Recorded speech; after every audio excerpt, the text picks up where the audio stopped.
Sejam todos bem-vindos ao Apostolado São Tomás de Aquino. Eu sou Arlan e hoje estou aqui para tratar sobre a Dignitatis Humanae, encíclica promulgada pelo Papa Paulo VI durante o Concílio Vaticano II.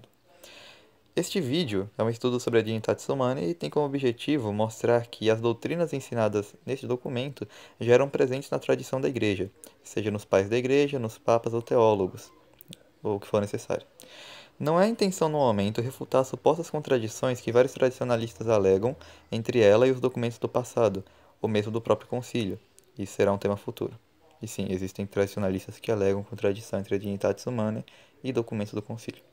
O primeiro artigo da Dignitatis Humanae afirma, entre outras coisas, que, em primeiro lugar, pois afirma o Sagrado Concílio que o próprio Deus deu a conhecer ao gênero humano o caminho pelo qual, servindo, os homens se podem salvar e alcançar a felicidade em Cristo. Acreditamos que esta única religião verdadeira se encontra na Igreja Católica Apostólica, a qual o Senhor Jesus confiou o encargo de a levar a todos os homens, dizendo aos apóstolos: E depois, fazei discípulos de todas as nações, batizando-os em nome do Pai, e do Filho e do Espírito Santo, ensinando-os a cumprir tudo quanto vos prescrevi. Por outra parte, todos os homens têm o dever de buscar a verdade, sobretudo no que diz respeito a Deus e a sua Igreja, e, uma vez conhecida, de a abraçar e guardar.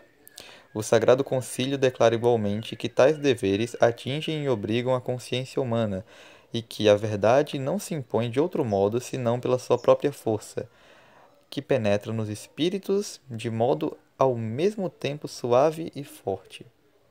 Até então, eu imagino que isso não vai causar problemas para ninguém, senão para os mais exagerados que buscam questionar os menores detalhes.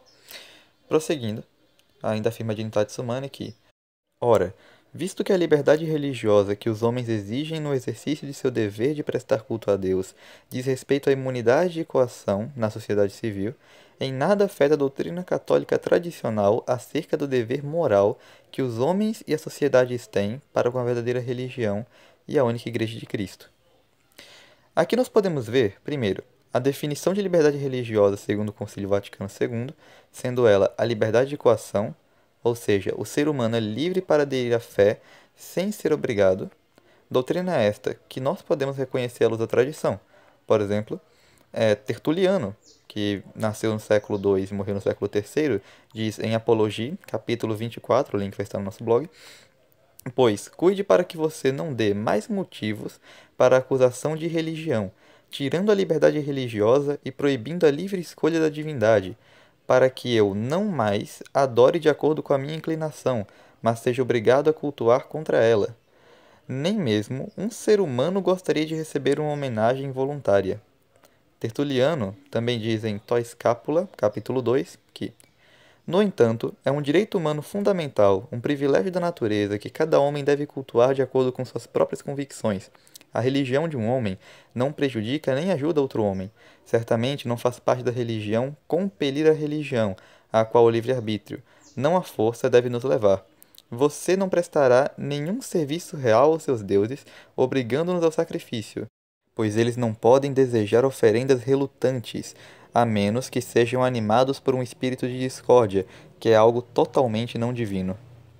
E Santo Ambrósio de Milão, no século IV, em sua carta 17, artigo 7º, diz: Ninguém é ferido porque Deus está diante dele. Você mantém sua própria opinião. Você não obriga um homem, contra sua vontade, a adorar o que ele não gosta. Que a mesma liberdade seja dada a você, ó imperador, e que cada um a suporte com paciência. Um espírito arrastado e desagradável para os próprios pagãos, pois todos devem livremente defender e manter a fé e o propósito de sua própria mente. Bom, a segunda coisa que aprendemos por este último texto de Dignitatis Humanae que nós lemos há pouco é que a Dignitatis Humanae, logicamente também o próprio Concílio Vaticano II, não tinha qualquer intenção de romper com a doutrina católica já ensinada no passado, dando especial ênfase no reinado social de Nosso Senhor Jesus Cristo. Passemos agora para o artigo 2 da Dignitatis Humanae, que inicia reafirmando a mesma doutrina que já vimos até agora e acrescenta ainda que: e de tal modo que em matéria religiosa ninguém seja forçado a agir contra sua própria consciência, nem impedido de proceder segundo a mesma, em privado ou em público, só ou associado com outros dentro dos devidos limites. Mais uma vez, podemos encontrar na tradição católica a liberdade dos infiéis para cultuar publicamente. Por exemplo, o Papa Inocêncio III, em sua Constituição Liceti Perfidiae Iudeorum, Perfidia, por que não cremos que alguém tenha a verdadeira fé do cristianismo se sabemos que não é espontaneamente, mas contra sua vontade que vem ao batismo cristão, dos cristãos?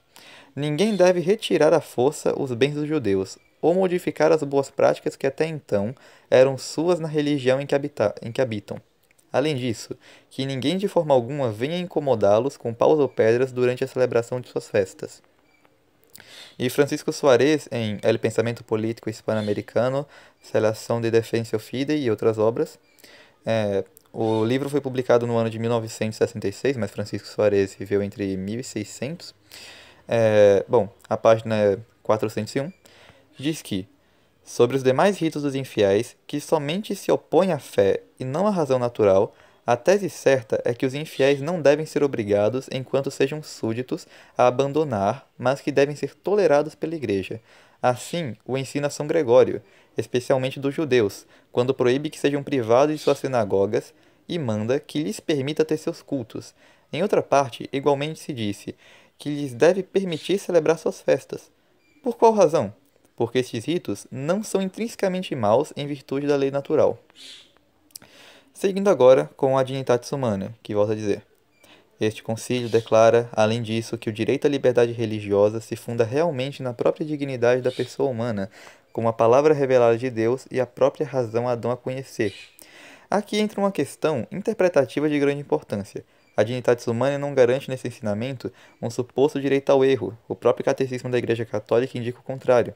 O Catecismo da Igreja Católica, em seu parágrafo 2108, diz: o direito à liberdade religiosa não é nem permissão moral de aderir ao erro, nem um suposto direito ao erro, mas um direito natural da pessoa humana à liberdade civil, isto é, imunidade de coação exterior, dentro dos justos limites, em matéria religiosa por parte do poder político. É neste sentido que explica Joseph Ratzinger, a pedido da Congregação para a Doutrina da Fé, em sua resposta à dúvida de Marcel Lefebvre em 9 de março de 1987, que a doutrina da Dignitatis Humanae não pode ser entendida como uma afirmação de um direito a se propagar o erro. A noção de liberdade religiosa da Dignitatis Humanae não se refere às relações do homem ou do Estado com a verdade e o bem, mas do homem e do Estado com os outros homens, indicando o que o homem não deve fazer, obrigar em assuntos religiosos. Com o resultado, a liberdade religiosa é um direito negativo. Como toda negação supõe uma afirmação, esse direito negativo supõe um outro direito positivo. No entanto, esse direito positivo não é para propagar o erro, mas aquele que é também um grave dever, voltado à procura da verdade e ao render culto a Deus. Este grave dever é o fundamento do direito da pessoa a um espaço social de atividade autônoma. Fecha aspas. Assim sendo, deve-se entender que não é contraditório que alguém que não tem o direito ao erro não possa ser reprimido por este erro que comete. Doravante, ensina Santo Irineu de Leão, em Contra as Heresias, capítulo 37, artigo 5, que não somente nas ações, mas também na fé, o Senhor deixou livre e independente o arbítrio do homem. Ele disse: seja feito segundo a tua fé, mostrando que a fé é própria do homem, pois tem o poder de decidir. E todos os textos análogos mostram o homem livre em relação à fé. Prosseguindo com a Dignitatis Humanae. Este direito da pessoa humana à liberdade religiosa na ordem jurídica da sociedade deve ser de tal modo reconhecido que se torne um direito civil. Bem, eu acho que depois de tudo que nós vimos até aqui, isso já não deve ser um problema para ninguém, visto que os infiéis foram protegidos pelos papas do passado, como Inocêncio III e São Gregório Magno, que foi citado por Suárez, e isso, claro, nós subentendemos que de maneira civil.